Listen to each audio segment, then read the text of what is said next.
നമസ്കാരം. Astrology master ക്ലാസ്സിൻ്റെ പുതിയൊരു അധ്യായത്തിലേക്ക് ഏവർക്കും സ്വാഗതം. നമ്മൾ കഴിഞ്ഞ കുറച്ച് ദിവസങ്ങളായിട്ട് പുതിയ ക്ലാസ്സുകളിൽ നമ്മൾ ഗ്രഹങ്ങളുടെ ഒരു വിശകലനമാണ് ചെയ്തുകൊണ്ടിരിക്കുന്നത്, അല്ലേ? അപ്പം ഇന്ന് നമ്മൾ പഠിക്കാൻ പോകുന്നു സൂര്യനോട് ഏറ്റവും അടുത്ത് സ്ഥിതി ചെയ്യുന്ന, ചന്ദ്രനേക്കാട്ടിലും കുറച്ചുകൂടെ സ്പീഡുള്ള, പഞ്ചതാരാഗ്രഹങ്ങളിലെ ഏറ്റവും വേഗതയേറിയ പ്ലാനറ്റായിട്ടുള്ള മെർക്കുറി അഥവാ ബുധനെക്കുറിച്ചാണ്.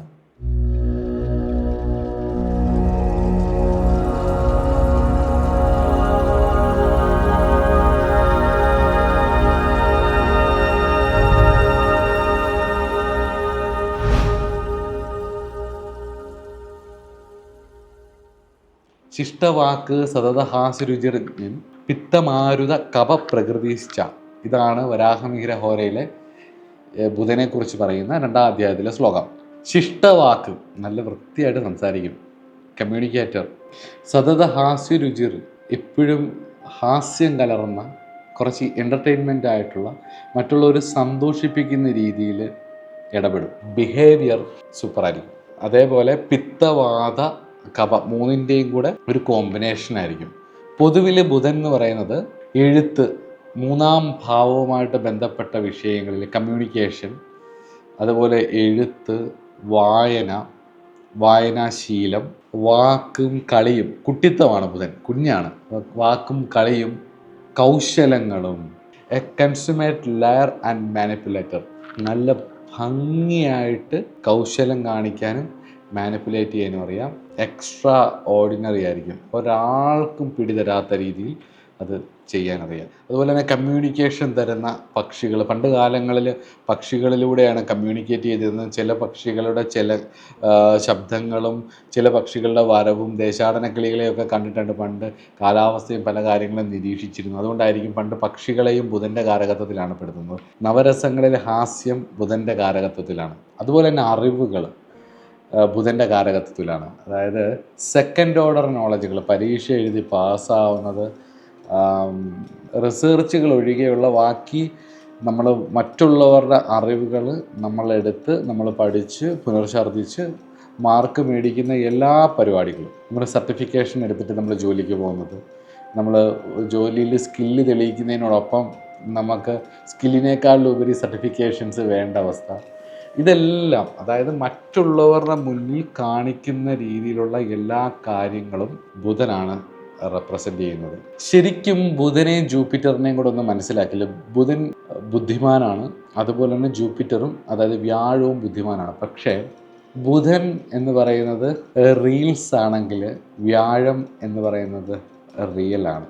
അതാണ് വ്യത്യാസം. നമ്മൾ റീൽസിലൊക്കെ കാണുമ്പം സെലിബ്രിറ്റീസിനെയും ഇവരെയൊക്കെ കാണുമ്പോൾ, നമ്മൾ റീൽസിൽ കാണുമ്പം എന്തൊരു സന്തോഷമാണ്. നമുക്കത് കാണുമ്പോൾ ഇതുപോലെ ആയിരുന്നെങ്കിൽ, അല്ലെങ്കിൽ ഇങ്ങനെ ആയിരുന്നെങ്കിൽ, ഇങ്ങനെയൊക്കെ ആവാമായിരുന്നെങ്കിൽ എന്നൊക്കെ പറയും. പക്ഷെ റിയൽ അതല്ല, ഭയങ്കര ഡിഫറെൻ്റ് ആണ്. ഈവൻ ഗ്ലോറിഫിക്കേഷൻ, വാവ് ഫാക്ടർ, ഇതെല്ലാം ബുധനാണ്. ഒരു ഉദാഹരണം പറഞ്ഞുതരാം. ഞാൻ ഈ വീഡിയോ ഒക്കെ ചെയ്ത് കഴിഞ്ഞിട്ട് എന്നെ കാണുമ്പോഴത്തേക്ക് ചില ആൾക്കാർ പറയും, ജിനേഷ് ജി ഈ വീഡിയോ ഭയങ്കര സൂപ്പറായിട്ടുണ്ട് കേട്ടോ, എന്താ കഥ, എന്ത് രസമായിട്ടാണ് ചെയ്തു വെച്ചിരിക്കുന്നത്, ഇത്രയും ഭംഗിയുള്ളൊരു വീഡിയോ ജീവിതത്തിൽ ഞങ്ങൾ കണ്ടിട്ടേയില്ല എന്നൊക്കെ പറയും. നമ്മളിങ്ങനെ കുറച്ച് നേരം ഇങ്ങനെ ശ്രദ്ധിക്കും, ആണോ, ആ yes Jinesh G wow super എന്നൊക്കെ ഇങ്ങനെ പറയും. ചുമ്മാതെ ഒരു കാര്യം ഉണ്ടാവില്ല. അവർ കുറച്ച് കണ്ടിട്ടുണ്ടാവും, നമ്മളെ ഇങ്ങനെ പുകഴ്ത്തി സന്തോഷിപ്പിച്ച് അവരിലേക്ക് അടുപ്പിച്ച് നിർത്തും. എന്തെങ്കിലും ഒരു കാര്യമുണ്ടാവും അത് ചെയ്യുന്നതിന്. കാരണം ബുധൻ ഒരു വൈശ്യഗ്രഹമാണ്. അതുകൊണ്ട് എന്തെങ്കിലും ഒരു കാര്യമുണ്ടാവും. ഈ ബുധൻ്റെ ബിഹേവിയർ ഉള്ളവരുടെ അടുത്ത് നമ്മൾ സംസാരിച്ച് കഴിഞ്ഞാൽ, നമ്മൾ ഓരോ വിഷയങ്ങൾ സംസാരിച്ച് കഴിയുമ്പോൾ ആഹാ ഓഹോ ആ ശരിക്കും എന്നൊക്കെ പറഞ്ഞിട്ട് കുറച്ച് കഴിയുമ്പോൾ ചോദിക്കുമ്പോൾ ആ വിഷയം നമ്മൾ കണ്ടതുപോലും അവർക്ക് ഓർമ്മയുണ്ടാവില്ല. ചുമ്മാതെ ഇങ്ങനെ ആക്ഷൻ മാത്രമേ കാണത്തുള്ളൂ. പക്ഷേ എനിക്ക് ഒരുപാട് അനുഭവങ്ങളുള്ളതുകൊണ്ടാണ് ഞാൻ ഈ പറയുന്നത്. ജസ്റ്റ് ഒബ്സർവ് ചെയ്ത് നോക്കാം. IT field, information technology, communicate ചെയ്യുന്ന എല്ലാം, പ്രൊപ്പഗേറ്റഡ് മീഡിയ, അതുപോലെ സോഷ്യൽ മീഡിയ, അതേപോലെയുള്ള കാര്യങ്ങൾ എല്ലാം തന്നെ ബുധൻ്റെ കാരകത്വത്തിലാണ്. പരസ്യങ്ങൾ, പ്രാർത്ഥിക്കാൻ എല്ലാവർക്കും ഓരോ കാരണമില്ലേ. ഇത് വിചാരിച്ചിട്ട് നമ്മൾ ഒരു ബ്രാൻഡ് ചെയ്യുന്ന ആ സാധനം വാങ്ങിച്ച് നമ്മളെ മേടിപ്പിക്കാൻ തോന്നില്ല. ഒരു മിനിറ്റ് കൊണ്ട് നമ്മുടെ ഉള്ളിലേക്ക് കയറി വരുന്ന, ഇതിട്ട് കുളിച്ചാൽ വെളുക്കും, ഇത് നിരന്തരമായി ഉപയോഗിക്കുന്നതുകൊണ്ടാണ് ചെറുപ്പം നമ്മൾ സൂക്ഷിക്കുന്നതെന്നൊക്കെ നമ്മളെങ്ങനെ, ഇവരല്ലേ ഇതെല്ലാം പറഞ്ഞു തരുന്നത്. നമ്മുടെ പൊളിറ്റിക്കൽ കറക്റ്റ്നെസ്സിനെ കുറിച്ച് പറയുന്നത് മാധ്യമങ്ങളാണ്. നമ്മുടെ അറിവിനെ, നമ്മുടെ ചുറ്റുപാടുകളുള്ള ഇപ്പോൾ ഉള്ള അറിവിനെ എല്ലാം എല്ലാ തരത്തിലും സ്വാധീനിക്കുന്നത് മാധ്യമങ്ങളല്ലേ. അപ്പോൾ പ്രൊപ്പഗേറ്റഡ് ആയിട്ടുള്ള ഇൻഫർമേഷൻസ് നമ്മളിലേക്ക് കൊണ്ടുതരുന്നത്, പ്രൊപ്പഗൻഡ ബേസ്ഡ് ആയിട്ടുള്ള എല്ലാ ഇൻഫർമേഷൻസ് ബുധനാണ്. അതുപോലെ തന്നെ കോർപ്പറേറ്റ് കൾച്ചർ ബിഹേവിയറിൽ പെർഫെക്റ്റ് സൂപ്പർ, പക്ഷെ മനസ്സിൽ ഒന്നും ഉണ്ടാവില്ല. ജസ്റ്റ് അവരുടെ ഒരു കാര്യം നടന്നെടുക്കാൻ വേണ്ടിയിട്ട്. കോർപ്പറേറ്റിലൊക്കെ വർക്ക് ചെയ്തിട്ടുള്ളെങ്കിൽ അവരുമായിട്ട് മിങ്കിൾ ചെയ്തിട്ടുണ്ടെങ്കിൽ അറിയും, നിങ്ങളിങ്ങനെ പുഴുത്തിക്കൊണ്ടിരിക്കും, നിങ്ങൾ ഭയങ്കര സംഭവങ്ങളാണെന്ന് പറഞ്ഞുകൊണ്ടിരിക്കും, പക്ഷേ അവരുടെ ആവശ്യം കഴിഞ്ഞ് കഴിഞ്ഞാൽ അവർ തള്ളും. ഇത് തന്നെ ബുധന് ബലമുള്ള ഒരു വ്യക്തിക്ക് എല്ലാത്തിനോടും ഒരു കൗതുകമായിരിക്കും, കൗശലമുണ്ടാവും. അവരുടെ ആവശ്യം കഴിയുമ്പോൾ അവർക്കതിനെ കൊണ്ടുനടക്കാൻ പറ്റില്ല. മെർക്കുറി അഥവാ ബുധൻ എന്ന് പറയുന്നത് ഒരു സ്വാത്വിക ഗ്രഹമാണ്, ഒരു സ്വാത്വിക് പ്ലാനറ്റാണ്, അതിന് സംശയമൊന്നുമില്ല. പക്ഷേ ഇവർക്കൊരു വ്യക്തിത്വമില്ല. ഇവരാരുടെ കൂടെ ചേരുന്നോ അവരെ പോലെ ഇരിക്കും. ഇവരുടെ സർവൈവലിൻ്റെ ഭാഗമായിട്ട് ആരുടെ കൂടെ ചേരുന്നോ അവരെ പോലെ ഇരിക്കും. പാപികളുടെ കൂടെ ചേർന്നാൽ പാപികൾ, നല്ലവരുടെ കൂടെ ചേർന്നാൽ നല്ലവർ, തരികിടകളുടെ കൂടെ ചേർന്നാൽ തരികിട. ഇതാണ് അതിൻ്റെ ഒരു രീതി. അതുപോലെ തന്നെ ബുധൻ ഒരാളുടെ ഹൊറോസ്കോപ്പിൽ ഏത് ഭാവത്തിൽ നിൽക്കുന്നോ ആ ഭാവവുമായി ബന്ധപ്പെട്ടിട്ട് സംസാരിക്കാനൊക്കെ ഇവർക്ക് ഭയങ്കര ഇഷ്ടമായിരിക്കും. ഉദാഹരണത്തിന് നിങ്ങൾ 7ാം ഭാവത്തിൽ ബുധൻ നിൽക്കുന്ന ഒരാളോട് 7ാം ഭാവവുമായിട്ട് ബന്ധപ്പെട്ട കാര്യങ്ങൾ സംസാരിച്ച് നോക്കും. ആ 4ാം ഭാവത്തിൽ ബുധൻ നിൽക്കുന്ന ആളിനോട് 4ാം ഭാവമായിട്ട് ബന്ധപ്പെട്ട കാര്യങ്ങൾ സംസാരിച്ച് നോക്കും. അവർക്ക് ഭയങ്കര ഇൻട്രസ്റ്റ് ആയിരിക്കും ആ വിഷയം സംസാരിക്കാൻ. അതുപോലെ തന്നെ ബുധൻ ഏത് ഭാവവുമായിട്ട് ബന്ധപ്പെടുന്നോ ആ ഭാവവുമായിട്ട് ബന്ധപ്പെട്ട വിഷയങ്ങൾ സംസാരിച്ച് കഴിഞ്ഞാൽ അവർക്ക് കുറച്ചുകൂടി ഒരു അടുപ്പം പെട്ടെന്ന് ഫീൽ ചെയ്യും. അതുപോലെ ബുധൻ വ്യാഴം കോമ്പിനേഷൻസ്, വ്യാഴത്തിന് ബലം വന്ന് ബുധനുമായിട്ട് ഒരു കൺജങ്ഷൻ ഉണ്ടായവോ, അല്ലെങ്കിൽ ബുധൻ പോയി വ്യാഴത്തിൻ്റെ നക്ഷത്രത്തിൽ നിൽക്കുകയോ, അല്ലെങ്കിൽ വ്യാഴം ബുധൻ്റെ നക്ഷത്രത്തിൽ നിൽക്കുകയോ, ഇവർ തമ്മിൽ ദൃഷ്ടിയോ യോഗമോ ഒക്കെ ഉണ്ടായെങ്കിൽ മെൻറ്ററാവും, അല്ലെങ്കിൽ അറ്റ്ലീസ്റ്റ് എന്തെങ്കിലും പഠിപ്പിക്കും, അല്ലെങ്കിൽ നിങ്ങൾ അങ്ങനെ യോഗമുള്ളവർ പറയുന്നത് കേൾക്കാൻ ആളുണ്ടാവും. ഇപ്പം എൻ്റെ അനുഭവം കൊണ്ട് തന്നെ പറയാം. എൻ്റെ ജാതകത്തിൽ 5ാം ഭാവത്തിൽ ബുധനും 10ൽ ബുധൻ്റെ നക്ഷത്രത്തിലാണ് വ്യാഴം നിൽക്കുന്നത്. അതുകൊണ്ട് തന്നെ ഞാൻ ഈ വിഷയത്തിൽ എത്രത്തോളം ഒബ്സർവ് ചെയ്യുന്നു ആ വിഷയങ്ങൾ പറഞ്ഞാൽ കേൾക്കാൻ ആളുണ്ടാവും. അത് ആ ബുധൻ വ്യാഴത്തിൻ്റെ ഒരു കോമ്പിനേഷനാണ്. ആ ബുധൻ്റെ നക്ഷത്രത്തിൽ കർമ്മസ്ഥാനത്ത് വ്യാഴം നിന്നപ്പം അത് ബലപ്പെടുകയും ചെയ്തപ്പോൾ ഉണ്ടാവുന്ന ഒരു ഗുണമാണ്. ത്രികോണ കർമ്മ ബന്ധങ്ങൾ, പൂർവ്വജന്മപരമായിട്ടുള്ളൊരു കണക്ഷൻ അതിനകത്ത് വന്നിട്ടുണ്ട്. അതുകൊണ്ടാണ് ഇതെനിക്ക് പറയാൻ പറ്റുന്നത്. അപ്പം നിങ്ങൾ അങ്ങനെയുള്ള ആൾക്കാരുടെ ഒക്കെ ഹൊറോസ്കോപ്പ് കാണുവാണെങ്കിൽ എടുത്തൊന്ന് നോക്കുക. ഒരാൾ ഏത് വിഷയം പഠിപ്പിച്ചോട്ടെ, ഇപ്പം ഇവൻ ശുക്രനുമായിട്ട് ബുധന് കൺജങ്ഷൻ വന്നു കഴിഞ്ഞാൽ അതെന്തായിരിക്കും പഠിപ്പിക്കുന്നത്, അല്ലെങ്കിൽ ശുക്രൻ വ്യാഴം ബുധൻ ഇതിൻ്റെ ഒരു കോമ്പിനേഷൻ വന്നാൽ അവരെന്തായിരിക്കും പഠിപ്പിക്കുന്നത്. ഒരു വ്യാഴ ബുധൻ കോമ്പിനേഷനിൽ ശുക്ര ബുധ കോമ്പിനേഷൻ എന്ന് പറയുന്നത് എന്തെങ്കിലുമൊക്കെ മറ്റുള്ളവർക്ക് പറഞ്ഞു കൊടുക്കാൻ, ലീഡ് ചെയ്യാൻ, അതായത് എന്തെങ്കിലും അറിവുകൾ പറഞ്ഞു കൊടുക്കാനുള്ളൊരു കപ്പാസിറ്റി അവരിലേക്ക് വരും, സംശയമില്ല. പ്രത്യേകിച്ച് വ്യാഴ ബുധ കോമ്പിനേഷൻ 100% ഉറപ്പാണ്, നോക്കിക്കോളൂ. അതുപോലെ ഈ റിലേഷൻഷിപ്പിലൊക്കെ ഒരു കൗതുകമായിരിക്കും, ഒരു എക്സ്പെരിമെൻ്റൽ നേച്ചറായിരിക്കും. കാരണം ബുധൻ കുട്ടിയാണ്, അതായത് തന്നെക്കാളിലും കഴിവുള്ളവരോ അല്ലെ തനിക്ക് ഇഷ്ടമുള്ള സബ്ജക്റ്റിൽ കഴിവുള്ളവരുമായിട്ടൊക്കെയുള്ള ഒരു അടുപ്പം സൂക്ഷിക്കുക. കൊച്ചു കുഞ്ഞുങ്ങൾക്ക് കളിപ്പാട്ടത്തോടൊക്കെ തോന്നുന്നൊരു കൗതുകം ഉണ്ടല്ലോ, അത് കിട്ടുന്നിടം വരെയുള്ളൊരു, അത് കിട്ടിക്കഴിയുമ്പോൾ ആ കൗതുകം ലേശം കുറയും. ഡൊപ്പാമിൻ റേഞ്ച് പെട്ടെന്ന് താന്നു പോകുന്ന ആൾക്കാരാണ് ബുധന് ബലം കൂടുതൽ. അവർക്ക് ഭയങ്കരമായിട്ട് ഇത് കാണുമ്പോൾ സംസാരിക്കാനും ഇടപെടാനും ഒക്കെ ഭയങ്കര ഇഷ്ടമായിരിക്കും. കാരണം ഹാപ്പി ഹോർമോൺസ് ഇങ്ങനെ പെട്ടെന്ന് ഹൈ ആവും അവർക്ക്. പക്ഷെ പെട്ടെന്ന് തന്നെ ആ കൗതുകം, ഒരു കുട്ടിക്ക് കളിപ്പാട്ടത്തോടുള്ള കൗതുകം പെട്ടെന്ന് തീരുന്നത് പോലെ ഇതിലേക്ക് തീരുകയും ചെയ്യും എന്നുള്ളതും കൂടി ഓർക്കുക. 2 സ്വഭാവമാണ്, മൾട്ടിപ്പിൾ പേഴ്സണാലിറ്റി ഉണ്ടാകും, 2 സ്വഭാവം ഇവർക്കുണ്ടാവും, ഉറപ്പാണ്. അതുപോലെ ഇടനില നിൽക്കാനുള്ള കഴിവ്, ബ്രോക്കർമാരാകുന്നത്, ഷെയർ മാർക്കറ്റ്, ഇന്നത്തെ കാലത്ത് ഏറ്റവും കൂടുതൽ ബന്ധമുള്ള മേഖലകളൊക്കെ, പ്രത്യേകിച്ച് എൻ്റർടൈൻമെൻറ്റ്, സ്റ്റാൻഡപ്പ് കൊമേഡിയൻസ്, അതേപോലെ ഹാസ്യം ഞാൻ പറഞ്ഞല്ലോ, സോഷ്യൽ മീഡിയ, അതേപോലെ കമ്മ്യൂണിക്കേഷൻസ്, റിയൽ അല്ലാത്ത ഗോഡ്സ്, അതായത് ഇൻകാർണേഷൻസ്, അതായത് നമ്മുടെ ഭഗവാൻ വിഷ്ണുവിൻ്റെ അവതാരങ്ങളെല്ലാം ബുധനെ കൊണ്ടാണ് ചിന്തിക്കുന്നത്. അപ്പം മോഹിനി, ഞാൻ പറഞ്ഞില്ലേ, ഒരു റിയാലിറ്റി കുറവുണ്ട് ഇവർക്ക്. ബുധന് ഒരു റിയൽ നേച്ചറിൻ്റെ ഒരു കുറവ് ഉണ്ട് എന്നുള്ളത് ഉറപ്പാണ്. അതുപോലെ തന്നെ ഈജിപ്ഷ്യൻ മിത്തോളജിയിലും അതേപോലെ തന്നെ ഗ്രീക്ക് മിത്തോളജിയിലും ഒക്കെ പറയുന്ന ട്രിക്സ്റ്റർ ഗോഡുകൾ, അതേപോലെ ഈ ഇടനില നിൽക്കുന്ന ഇത്, നമ്മുടെ നാരദനെയൊക്കെ പറയാം, ഗോസിപ്പിംഗ് എന്നുള്ളതല്ല കേട്ടോ, നാരദ മഹർഷി ഗോസിപ്പർ അങ്ങനെയൊന്നും പറയരുത്. അതിനെക്കുറിച്ച് പഠിക്കാത്തതുകൊണ്ടാണ് നമ്മളത് ശരിക്കും നമ്മുടെ സീരിയലിലൊക്കെ കണ്ടിട്ട് അദ്ദേഹത്തെ ഒരു ഗോസിപ്പ് ചെയ്യുന്ന ആളുപോലെ. അങ്ങനെയല്ല, ഈ രണ്ടിൻ്റെ ഇടയിൽ അങ്ങോട്ടും ഇങ്ങോട്ടും കാര്യങ്ങൾ കമ്മ്യൂണിക്കേറ്റ് ചെയ്യുന്ന ഒരു രീതി, പിന്നെ ഈ ഞാൻ പറഞ്ഞ പോലെ ഗോസിപ്പ് പറയുന്നതും, അതുപോലെ തന്നെ നമ്മളിപ്പോൾ ഓഫീസിലൊക്കെ ആണെങ്കിൽ, പ്രത്യേകിച്ച് IT ഫീൽഡിൽ, കോർപ്പറേറ്റ് ഫീൽഡുകളിലൊക്കെ വർക്ക് ചെയ്യുന്നവർക്ക് വളരെ കൃത്യമായിട്ട് ഇത് മനസ്സിലാവും. ഫ്രണ്ടിൽ ചിരിച്ചുകൊണ്ടിരുന്നിട്ട് അടിയിൽ കൂടെ പണി കൊടുത്ത് പുറത്ത് അടിക്കുന്ന, തനിക്ക് പാരയാവും എന്ന് തോന്നുന്നവരോടെ ഒരു എപ്പോഴും ഒരു കരുതൽ ഇവർക്കുണ്ടായിരിക്കും. അതെന്താണെന്ന് ചോദിച്ചു കഴിഞ്ഞാൽ, ബുധൻ ആക്ച്വലി ഒരു ജാരസന്തതിയാണ്. ചന്ദ്രൻ്റെ ഗുരുവിൻ്റെ പത്നിയായിട്ടുള്ള താരയിലുണ്ടായ ആളാണ് ബുധൻ. അതുകൊണ്ട് ദേവസദസ്സിൽ എപ്പോഴും പുള്ളിക്കൊരു എപ്പോഴും ഒരു പുറമോട്ട് നിൽക്കേണ്ട ഒരു അവസ്ഥ ഉണ്ടാവും. അപ്പം ഈ പുറമോട്ട് നിൽക്കുന്ന ഇവരുടെ ഒരു ഇൻസെക്യൂരിറ്റിയെ കവർ ചെയ്യാൻ വേണ്ടിയിട്ട് എപ്പോഴും ഇവരിങ്ങനെ കമ്മ്യൂണിക്കേറ്റ് ചെയ്തും ആൾക്കാരെ എൻ്റർടൈൻ ചെയ്തും ഒക്കെ നിൽക്കും. പക്ഷേ ഇവർക്ക് എപ്പോഴും ഒരു ഭയം ഉള്ളിലുണ്ടാവും, ഒരു ഭീതി ഉണ്ടാവും. ശ്രദ്ധിച്ച് നോക്കിക്കോ, ഉറപ്പാണ് ഒരു ഭയം ഉണ്ടാവും. ഇവർക്കൊരു ഭയങ്കരമായ ഭയം, ഒരു വീണ് പോകുമ്പോൾ. ഈ ഇൻസെക്യൂരിറ്റിയെ ഓവർകം ചെയ്യാൻ വേണ്ടിയിട്ട് തൻ്റെ സറൗണ്ടിങ്സിൽ അവരെന്ത് കൊടുത്തും എന്ത് നേടാൻ, അവരുടെ ആ ഒരു സെക്യൂരിറ്റി നിലനിർത്താൻ, സിറ്റുവേഷൻഷിപ്പോ സൗഹൃദങ്ങളോ അതാണെങ്കിൽ അത്, അല്ലെങ്കിൽ മറ്റെന്തെങ്കിലും കാര്യങ്ങളാണ് അത്, അല്ലെങ്കിൽ അവരുടെ ഒരു സ്ട്രെങ്ത്തിന് വേണ്ടിയിട്ട് അവർ ആൾക്കാരെ അടുപ്പിച്ച് നിർത്തുന്നത്. മറ്റുള്ളവർ വിചാരിക്കും ഇവർക്ക് ഭയങ്കര സ്നേഹമാണെന്ന്, കൂടെ ജോലി ചെയ്യുന്നവർക്ക് വിചാരിക്കും ഇവർക്ക് ഭയങ്കര സ്നേഹവും ഭയങ്കര കരുതലുമാണെന്ന്. അങ്ങനെയൊന്നുമില്ല. ഇത് കൃത്യമായിട്ട് IT വർക്ക് ചെയ്യുന്നവരുടെ അടുത്ത് ചോദിച്ചാൽ മതി. IT വർക്ക് ചെയ്യുന്നവർക്ക് ഇത് കുറച്ചുകൂടെ കൂടുതലായിട്ട് മനസ്സിലാവും. ഞാൻ പറഞ്ഞല്ലോ, സെക്കൻഡ് ഓർഡർ നോളജുകൾ, പ്രൊപ്പഗൻഡ, അതേപോലെ IT കമ്മ്യൂണിക്കേഷൻ, ഇതെല്ലാം ഇവരുടെ ബുധന് ബലപ്പെട്ടവർക്കൊരു മിഡ് ലൈഫ് ക്രൈസിസ്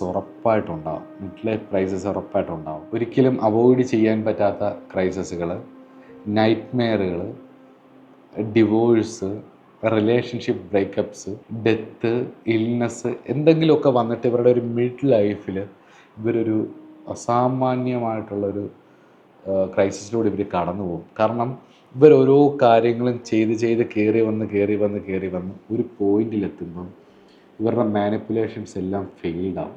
ഈ ജൂപ്പിറ്ററും ബുധനും തമ്മിലുള്ളൊരു വ്യത്യാസം എന്താണ്? ജൂപ്പിറ്റർ എന്ന് പറയുന്നത് ഓർഗാനിക് ഗ്രോത്താണ്, ക്ഷമിക്കുന്ന ആളാണ്. അതായത് തൻ്റെ ഭാര്യയിലുണ്ടായ ജാരസന്തതിയാണെന്ന് പറഞ്ഞിട്ട് പോലും ബുധന് വിദ്യ പറഞ്ഞു കൊടുക്കുന്നത്, ബുധനെ കണ്ണെടുത്താൽ കണ്ടുകൂടാ വ്യാഴത്തിന്, പക്ഷേ വിദ്യ പറഞ്ഞു കൊടുക്കുന്നതും അറിവ് പകർന്നു കൊടുക്കുന്നതും, തൻ്റെ ധർമ്മമാണെന്ന് വിചാരിച്ച് അറിവ് പകർന്നു കൊടുക്കുന്നതും വ്യാഴമാണ്. വ്യാഴത്തിന്, അതായത് ബൃഹസ്പതിക്ക് ക്ഷമാശീലം, ജൂപ്പിറ്ററിനെ ബലപ്പെടുന്നവർക്ക് ക്ഷമാശീലമുണ്ട്. അതിൻ്റെ നേരെ ഓപ്പോസിറ്റാണ് ഇവിടെ മാനിപ്പുലേറ്ററാണ്. ആരോടും അധികം കമ്മിറ്റ്മെൻ്റ് ഉണ്ടാവില്ല. അതുപോലെ ചന്ദ്രൻ കഴിഞ്ഞാൽ ഏറ്റവും കൂടുതൽ സ്പീഡുള്ള പ്ലാനറ്റാന്ന് പറഞ്ഞു. പൊതുവെ ഞരമ്പിൻ്റെ കാരകനാണ് ബുധൻ. അതുകൊണ്ട് തന്നെ neuro transmitters, neurons, neural system, neural signals, communication അല്ല ഇതെല്ലാം, സെൻസിങ്, ഇതെല്ലാം ബുധനാണ്. പ്രത്യേകിച്ച് 3-ാം ഭാവവും 9-ാം ഭാവവുമായിട്ട് ബന്ധപ്പെട്ടിട്ടുള്ള ഒരുപാട് കാര്യങ്ങൾക്ക് ബുധൻ്റെ ബന്ധം വേണം. 3-ാം ഭാവമായിട്ട് ചിന്തിക്കുന്ന ഹെൽത്ത് കാര്യങ്ങളെന്ന് പറയുന്നത് blood circulation, memory power, fibre nutritions, flexibility of body, ബ്ലഡിൻ്റെ സർക്കുലേഷനും കാര്യങ്ങളും എല്ലാം, ന്യൂറൽ ഞരമ്പുകളൊക്കെ വളരെ ബലം വേണം. അത് ബുധനെ കൊണ്ടാണ് ചിന്തിക്കുന്നത്. അതുപോലെ 9-ാം ഭാവം കൊണ്ട് ചിന്തിക്കുന്ന proactive thoughts, sub conscious activities, defensive activities, longest nerves, ഇതെല്ലാം 9-ാം ഭാവം കൊണ്ടാണ് ചിന്തിക്കുന്നത്. നമ്മൾ 3-9-ൻ്റെയും പല കാരകത്വങ്ങൾ ആ വീഡിയോയിലുണ്ട്. അതിൽ പറയാത്ത കാര്യങ്ങൾ മെഡിക്കലുമായിട്ട് ബന്ധപ്പെട്ടിട്ടാണ് ഞാൻ ഇവിടെ പറഞ്ഞിട്ടുള്ളത്. ഞരമ്പിൻ്റെ കാരകത്വം ആയതുകൊണ്ട് തന്നെ വാസ്കുലാർ ഡിസീസുകൾ, ഈ കാലിലൊക്കെ ഉണ്ടാവുന്ന വെരിക്കോസ് വെയിന്, അതൊക്കെ, അതുപോലെ തന്നെ ഞരമ്പിനുണ്ടാകുന്ന ബ്ലോക്കുകൾ, അതേപോലെ നെർവ് സിസ്റ്റത്തിനുണ്ടാകുന്ന ഡിസോർഡറുകൾ, ഇതെല്ലാം ബുധനാണ്. ത്വക്ക്, ബ്രെയിനും ത്വക്കും, ബ്രെയിൻ സെൽസും ത്വക്കും ബുധനെ കൊണ്ടാണ് ചിന്തിക്കുന്നത്. ബുധൻ ഡിസോർഡർ ആയാൽ ഇതിനൊക്കെ ബുദ്ധിമുട്ടുകളുണ്ടാവും. അതുപോലെ തന്നെ ന്യൂറോ ട്രാൻസ്മിറ്റേഴ്സും ബ്രെയിൻ കെമിക്കലും തമ്മിലുള്ള ഒരു ഹാർമണിയാണ് വാസ്തവത്തിൽ പ്രോപ്പറായിട്ടുള്ളൊരു സിഗ്നൽ ബോഡിയുടെ പല ഭാഗത്തേക്കും നെർവ് റെസിപ്റ്റർ വഴിയും അല്ലെങ്കിൽ നെർവ് സിഗ്നൽസ് ഒക്കെ നമ്മുടെ ബോഡിയിലേക്ക് കൃത്യമായിട്ട് എത്തിക്കുന്നതും അത് ഫങ്ഷൻ ചെയ്യുന്നതുമൊക്കെ. ബുധൻ വളരെ മോശമായി പോയാൽ, ബുധന് രോഗഭാവവുമായിട്ടൊക്കെ ബന്ധപ്പെട്ട് മോശമായി പോയി കഴിയുമ്പോഴാണ് ശരിക്കും ഓട്ടിസം, അതേപോലെ നമുക്കിപ്പോൾ ഭയങ്കര വിഷമങ്ങളും സങ്കടങ്ങളും ഓവർ തോട്ടുകളും ഒക്കെ വരുമ്പോഴത്തേക്കും ബ്രെയിനിൽ ഒരുപാട് കെമിക്കൽസ് ഡെവലപ്പ് ചെയ്യുന്നുണ്ട്. അപ്പം അതെല്ലാം തന്നെ നമ്മുടെ ശരീരത്തിൻ്റെ പല കാര്യങ്ങൾക്കും, പ്രത്യേകിച്ച് ബ്രെയിനിലൊക്കെ ഒരുപാട് ഡാമേജുകൾ ഉണ്ടാക്കും. അതായത് ബുധൻ്റെ ബലമാണ് റെഗുലർ ലൈഫ് സക്സസ്സിനെ കാണിക്കുന്നത്. റെഗുലർ ലൈഫ് സക്സസ്സിനെ കാണിക്കുന്ന ബുധൻ്റെ ബലമാണ്. കമ്മ്യൂണിക്കേഷൻ ആണല്ലോ നമുക്ക് പ്രധാനം. റെഗുലർ ലൈഫിൽ പ്രധാനമായിട്ടും മുന്നോട്ട് പോകാൻ നമുക്ക് കമ്മ്യൂണിക്കേഷൻ പ്രോപ്പർ കമ്മ്യൂണിക്കേഷൻ ഒരു അത്യാവശ്യമായ ഘടകമാണ്. അപ്പോൾ അതിനെ സ്വാധീനിക്കുന്ന ഒരു പ്ലാനറ്റും കൂടിയാണ് ബുധനും കൂടി ഓർക്കുക. ഹാസ്യപ്രിയനാണ്. മെർക്കുറി എന്ന് പറഞ്ഞു കഴിഞ്ഞാൽ മൾട്ടി ടാസ്ക്കാണ്. 7ാം ഭാവവുമായിട്ട് ബന്ധപ്പെട്ടാൽ മൾട്ടിപ്പിൾ റിലേഷൻഷിപ്പാണ്. 7ാം ഭാവവുമായിട്ട് ബന്ധപ്പെട്ടിട്ട് ബുധൻ്റെ നക്ഷത്രത്തിലോ ബുധനുമായിട്ട് ബന്ധപ്പെട്ടോ ബുധൻ്റെ ആയിട്ട് യോഗമോ രാഹുവിനോ വന്നു കഴിഞ്ഞ് കഴിഞ്ഞാൽ ഉറപ്പാണ് മൾട്ടിപ്പിൾ റിലേഷൻഷിപ്പിലും ഫാസിനേഷനും ഒക്കെ. പക്ഷേ അതിൽ സക്സസ് ആവില്ല. അതായത് റിലേഷൻഷിപ്പ് ഒക്കെ വന്നിട്ട് അതൊരു പരീക്ഷണം പോലെയാണ്. ഒരു എക്സ്പെരിമെൻ്റൽ നേച്ചർ ഉണ്ടാവും, ഒരു ഇൻ്റലക്ച്വൽ എക്സ്പെരിമെൻ്റൽ നേച്ചർ ഉണ്ടാവും. കുറച്ച് കഴിയുമ്പോൾ അത് മടുക്കും. ഇവർക്ക് ഇങ്ങനെ ചുമ്മാ സംസാരിച്ചുകൊണ്ടിരുന്നാൽ മതി. കുറച്ച് കഴിയുമ്പോഴത്തേക്ക് അത് മറ്റുള്ള പാർട്ട്ണറിന് അത് ബുധൻ്റെ ആ നേച്ചർ ഉള്ളവർ തന്നെ അല്ല എന്നുണ്ടെന്നുണ്ടെങ്കിൽ അവരെ പെട്ടെന്ന് മടുക്കും.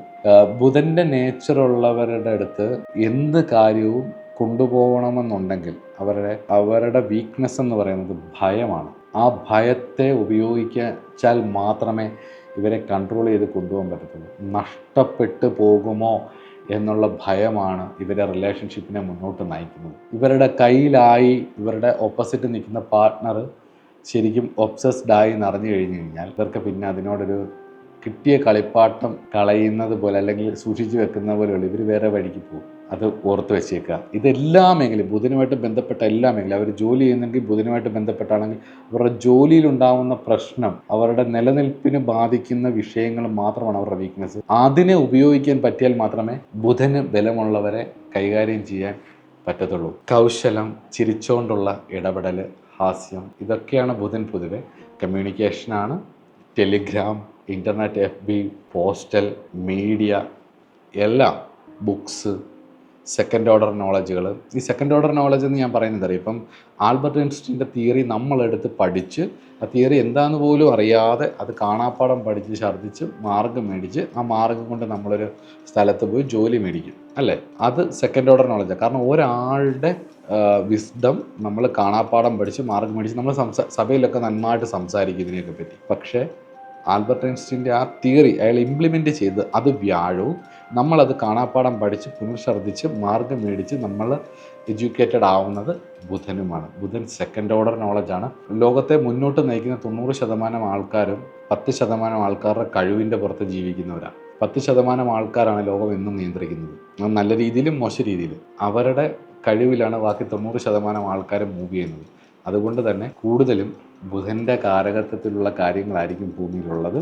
ബുധനെക്കുറിച്ച് പറയുമ്പോൾ നമ്മൾ ഓർക്കേണ്ടത് ചൊവ്വയുടെ എടുത്തുചാട്ടമോ വ്യാഴത്തിൻ്റെ വിവേകശക്തിയോ ബുധനില്ല. ഇതിൻ്റെ രണ്ടിൻ്റെ ഇടയിലുള്ള ഒരു മധ്യാവസ്ഥയാണ്. പൊതുവെ ഒരു ലൗകിക ബുദ്ധിയുടെ കാരകനും കൂടിയാണ് ബുധൻ കേട്ടോ. അതുകൊണ്ട് തന്നെ ബുധൻ്റെ കാരകത്വം നിറയെ ഉണ്ട്. വിദ്യയിൽ നിന്ന് കിട്ടുന്ന സമ്പത്ത്, ട്യൂഷൻ എടുത്തൊക്കെ കിട്ടുന്ന സമ്പത്തുകളുണ്ടല്ലോ. അതുപോലെ ഭൂഗോളത്തിൻ്റെ സ്പന്ദനം മാത്തമാറ്റിക്സിലല്ല. അപ്പം മാത്തമാറ്റിക്സിൻ്റെ കാരകൻ, കണക്കിൻ്റെ കാരകൻ ബുധനാണ്. അത് മറന്നു പോകരുത്. അറിവുള്ളവനെ പോലെ തോന്നിപ്പിക്കുന്ന രീതിയിലുള്ള സംഭാഷണം, അറിവ്, പച്ച നിറം, വാണിജ്യം, മൃദുവായ വാക്ക്, മാർക്കറ്റിംഗ്, സെയിൽസ്, പരസ്യങ്ങൾ, നല്ല പാക്കറ്റുകൾ. നമ്മളെ ലെയ്സിൻ്റെ ഒക്കെ പാക്കറ്റുകൾ കണ്ടിട്ടില്ലേ? ശരിക്കും അതിനകത്ത് ഇപ്പം ഏറ്റവും നല്ല വെളിച്ചെണ്ണയിലുണ്ടാക്കിയ ഒരു സാധാ കവറിലിരിക്കുന്ന ചിപ്സും ലേസിൻ്റെ കവറിലിരിക്കുന്ന ചിപ്സും കണ്ടു കഴിഞ്ഞാൽ ലേസ് എന്ന് പറയുന്ന സാധനം ആ കവറിലിരിക്കുമ്പോൾ നമ്മളറിയാതെ അതെടുക്കും.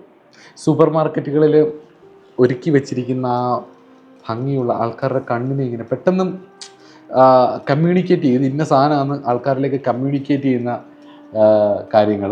വാണിജ്യമില്ല, വൈശ്യനാണ്, ലാഭം നോക്കുന്ന, ലാഭത്തിന് വേണ്ടി ജീവിക്കുന്ന ആളാണ് ചന്ദ്രനും ബുധനും. അതുകൊണ്ട് തന്നെ എത്തിക്കൽ ബിസിനസ്സുകൾ ഇവർ രണ്ടുമാണ് ചെയ്യുന്നത്. അൺഎത്തിക്കൽ ബിസിനസ് ഇവർക്ക് രണ്ടുപേർക്കും മറ്റു കോമ്പിനേഷൻസ് വരുമ്പോഴാണ്. അതൊക്കെ നമുക്ക് പിന്നീടുള്ള ക്ലാസ്സുകളിൽ പഠിക്കാം. ഒരു ക്ലീബതയുണ്ട് റിലേഷൻഷിപ്പിൽ ഒരു പരിധി കൂടുതൽ പാർട്ട്ണറിനെ സന്തോഷിപ്പിക്കാൻ കഴിയാത്തവരാണ് ഈ ബുധന് ബലം കൂടുന്നവർ. അതായത് ഫിസിക്കലി ഇപ്പം ബയോളജിക്കൽ നീഡ് ഒരുപാട് ആവശ്യമുള്ള ഒരു ഗ്രഹമായിട്ടുള്ള ചൊവ്വയെ ബലപ്പെട്ട ഒരാൾക്ക് ബുധന് ബലപ്പെട്ട ഒരാളെ കല്യാണം കഴിച്ചു കഴിഞ്ഞാലും ഒരിക്കലും ബുധൻ ഒരു ക്ലീബത്വവും കൂടെ ഉണ്ട്. അപ്പോൾ ഒരിക്കലും ആ ചൊവ്വയുടെ ആ ഒരു ഫിസിക്കൽ നീഡ് കംപ്ലീറ്റ് ചെയ്ത് കൊടുക്കാൻ ഈ പറഞ്ഞ ബുധന് കഴിയില്ല. അതുകൊണ്ട് തന്നെ ഒരു ഗ്യാപ്പ് ഉറപ്പായിട്ടും വരും. ഒരു നപുംസകഗ്രഹമാണ് ബുധനും ശനിയും ഒക്കെ. ഭാഷാവൈഭവങ്ങൾ, രാഹുവായിട്ടുള്ള കോമ്പിനേഷൻസ് മൾട്ടിപ്പിൾ റിലേഷൻഷിപ്പൊക്കെ ഉണ്ടാക്കാനുള്ള ഇത് വരുമെങ്കിലും മൾട്ടിപ്പിൾ ഭാഷകൾ പഠിക്കും ഇവർ. പലതരത്തിലുള്ള ഭാഷകൾ പഠിക്കും. പുരാണ പാരായണങ്ങൾ, പുരാണം വായിക്കുന്നത്, പുരാണം പഠിച്ച് മനസ്സിലാക്കുന്നത്, ഭഗവത്ഗീത പഠിക്കുന്നത്, ഭഗവത്ഗീത വായിക്കുന്നത്, അത് കാണാപ്പാഠം പഠിക്കുന്നത്. കാണാപ്പാഠം പഠിക്കുന്ന എല്ലാം ബുധൻ്റെ കഴിവാണ്. വിവിധ ഭാഷാ പാണ്ഡിത്യങ്ങൾ, ത്രിദോഷങ്ങൾ, അച്ചടിക്കുന്ന മെഷീൻസ്, പ്രിൻറ്റിങ് ടെക്നോളജികൾ, കമ്മ്യൂണിക്കേറ്റ് ചെയ്യുന്ന എല്ലാം ഇന്നത്തെ കാലഘട്ടത്തിൽ 90% ആൾക്കാരും യൂസ് ചെയ്യുന്നത് ബുധൻ തന്നെയാണ്. അതുപോലെ തന്നെ സൂര്യനുമായിട്ട് അടുത്ത് സഞ്ചരിക്കുന്നത് കൊണ്ട് തന്നെ ബുധൻ എപ്പോഴും മൗഢ്യം വരാം. പക്ഷേ മൗഢ്യമുള്ള ബുധനാണെങ്കിലും നല്ല സ്ഥാനത്തൊക്കെ അത്യാവശ്യം മാരകബന്ധമോ ബാധാബന്ധമോ ഒന്നും ഇല്ലാതൊക്കെ നിന്ന് കഴിഞ്ഞ് കഴിഞ്ഞാൽ ഒളിഞ്ഞ ബുധന് നിറഞ്ഞ വിദ്യ ധാരാളം ഉണ്ടാവും. പ്രത്യേകിച്ച് ജലരാശിയിലുള്ള ബുധൻ അധികം വർക്ക് ചെയ്യില്ല. വെള്ളത്തിനടിയിൽ കിടക്കുന്ന രത്നത്തെ പോലെ വിദ്യയൊന്നും അവർക്കധികം ഉപയോഗിക്കാൻ പറ്റില്ല. എപ്പോഴും വായുരാശിയിലും കമ്മ്യൂണിക്കേഷൻ, എപ്പോഴും ശബ്ദം വായുവിൻ്റെ കാരകത്വമാണ്. അതുപോലെ വായുരാശിയിലും അഗ്നിരാശിയിലും നിൽക്കുന്ന ബുധനാണ് ഏറ്റവും കൂടുതൽ എഫക്റ്റീവായിട്ട് എനിക്ക് അനുഭവപ്പെട്ടിട്ടുള്ളത്. ദിക്കിൽ നോർത്ത് വെസ്റ്റ് ഡയറക്ഷൻ അഥവാ വായു കോണാണ് ബുധൻ്റെ തലം. അപ്പോൾ ഇത്രയൊക്കെയാണ് ബുധനെക്കുറിച്ചുള്ള ഏകദേശ കാര്യങ്ങൾ. ഞാൻ പറഞ്ഞല്ലോ, ഈ പ്രപഞ്ചത്തിലുള്ള സർവ്വ വിഷയങ്ങളും ഈ 9 ഗ്രഹങ്ങളെ കൊണ്ടാണ് ചിന്തിക്കുന്നത്. നമ്മൾ എത്രത്തോളം ഇതിൻ്റെ പെർമ്യൂട്ടേഷൻ കോമ്പിനേഷൻസ് മനസ്സിലാക്കുന്നോ അതിനനുസരിച്ച് നമുക്കൊരു കാര്യം കാണുമ്പോൾ, ഒരു സബ്ജക്റ്റ് കാണുമ്പോൾ അത് ഏത് പ്ലാനറ്റാണെന്ന് ഓർമ്മ വരും, ഏത് പ്ലാനറ്റിൻ്റെ കോമ്പിനേഷൻസ് ആണെന്ന് ഓർമ്മ വരും. ഉദാഹരണത്തിന് ഞാൻ ഒരു കാര്യം പറയാം. ഏതെങ്കിലും ഒരു വിഷയത്തിൽ കൂടുതലായിട്ട് ഫോക്കസ് ചെയ്യുന്നതായിരിക്കുന്നുണ്ട്, ഏതെങ്കിലും ഒരു സബ്ജക്റ്റിൽ. ഒരു ദിവസം യൂട്യൂബിൽ അപ്ലോഡ് ചെയ്യുന്ന വീഡിയോസ് നമുക്കൊരു ആയുസ് പോരാ അത് മൊത്തം കണ്ടു തീർക്കാൻ. മനസ്സിലാവുന്നു? അപ്പോൾ ഈ ഒരു ദിവസം അപ്ലോഡ് ചെയ്യുന്ന അത്രയും കണ്ടൻറ്റുകളെ പല പെർമ്യൂട്ടേഷൻ കോമ്പിനേഷൻസ് വെച്ച്, പ്ലാനറ്റ്സിൻ്റെ പല പെർമ്യൂട്ടേഷൻ കോമ്പിനേഷൻസ് വെച്ച് നമുക്ക് മനസ്സിലാക്കാം. ഇതിനെല്ലാം കൂടെ നമുക്ക് പോകാൻ പറ്റില്ല. അതുകൊണ്ട് ഇതൊരു സമുദ്രം പോലെ കിടക്കുന്ന, സമുദ്രത്തിനേക്കാട്ടും വലുതായിട്ട് ആകാശഗംഗ പോലെ കിടക്കുന്ന, ഇൻഫിനിറ്റ് റേഡിയസിൽ എക്സ്പാൻഡ് ചെയ്ത് കിടക്കുന്ന സബ്ജക്റ്റാണിത്. ഏതെങ്കിലും കാര്യങ്ങളിലേക്ക് കൂടുതലായിട്ട് ഫോക്കസ്ഡ് ആകുക എന്നുള്ളതാണ് ഇതിനകത്ത്. എല്ലാ വിഷയങ്ങളും കൂടെ പഠിച്ച് നമുക്ക് ചെയ്യാൻ പറ്റില്ല. ഇപ്പോൾ ഏതെങ്കിലും കുറച്ച് സബ്ജക്റ്റുകൾ ഫുള്ളി ഫോക്കസ്ഡ് ആയിട്ട് എടുത്താൽ, ഇപ്പോൾ ദേവവിഷയമാണെങ്കിൽ ദേവവിഷയം, അല്ലെങ്കിൽ മാനുഷിക വിഷയമാണ് മാനുഷിക വിഷയത്തിൽ തന്നെ ആണെങ്കിൽ ഏതെങ്കിലും ഒരു പെർട്ടിക്കുലർ ചൊവ്വയുമായിട്ട് ബന്ധപ്പെട്ട അല്ലെങ്കിൽ വ്യാഴവുമായിട്ട് ബന്ധപ്പെട്ട ഇത് ഏതെങ്കിലുമൊക്കെ വിഷയത്തിൽ എക്സ്പേർട്ട് ആവാൻ പറ്റും. മനസ്സിലാവുന്നുണ്ടോ? അപ്പം അങ്ങനെ ചെയ്യുക. അല്ലാതെ ഞാൻ പറഞ്ഞ പോലെ നമ്മളൊരു ദിവസം ഒരായുസ്സിൽ ഓരോ ദിവസം ആയിരക്കണക്കിന് സബ്ജക്റ്റുകളാണ് ഉണ്ടാകുന്നതും നശിച്ചു പോകുന്നതും. ഇതെല്ലാം തന്നെ നമുക്ക് ഈ ഗ്രഹങ്ങളുടെ കോമ്പിനേഷൻസ് വെച്ച് പറയാം. അത് എത്രത്തോളം നമുക്ക് പഠിക്കാൻ പറ്റുന്നോ, എത്രത്തോളം നമുക്ക് മനസ്സിലാക്കാൻ പറ്റുന്നോ അതിനനുസരിച്ച് നല്ലൊരു ദൈവജ്ഞനാവുകയും ചെയ്യും. ബുധനെ ഏകദേശമൊക്കെ മനസ്സിലാക്കിയെന്ന് ഞാൻ വിശ്വസിക്കുന്നു. നമുക്ക് ബുധൻ കഴിഞ്ഞു, ആദിത്യൻ കഴിഞ്ഞു, സോമൻ കഴിഞ്ഞു, അങ്കാരകൻ കഴിഞ്ഞു, ബുധൻ കഴിഞ്ഞു. ഇനി അടുത്തത് ബൃഹസ്പതി, വ്യാഴം. എൻ്റെ ഫേവറേറ്റ് പ്ലാനറ്റാണ്. അതിമനോഹരമായൊരു പ്ലാനറ്റാണ്. എനിക്ക് ഏറ്റവും കൂടുതൽ ഇഷ്ടമുള്ള കാരകത്വങ്ങളുള്ള പ്ലാനറ്റാണ് ബൃഹസ്പതി. ക്ഷമയുടെ, പുറത്തു കൊടുക്കുന്നതിൻ്റെ, ഈശ്വരൻ്റെ, ഗുരുത്വത്തിൻ്റെ, വിസ്ഡത്തിൻ്റെ ഒക്കെ കാരകത്വമാണ് വ്യാഴത്തിന്. അടുത്ത ക്ലാസ്സിൽ പഠിക്കാം. നമസ്കാരം.